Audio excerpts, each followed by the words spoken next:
How big of a problem are truck accidents occurring on I-80 in Wyoming? In the last 15 years of my career, I have handled countless crashes on Interstate 80 in Wyoming. It is by far one of the most dangerous stretches of highway in the country.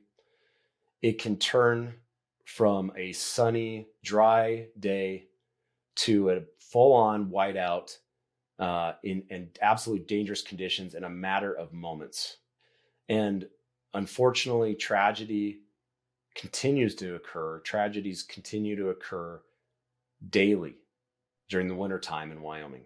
And it is unfortunately a huge problem.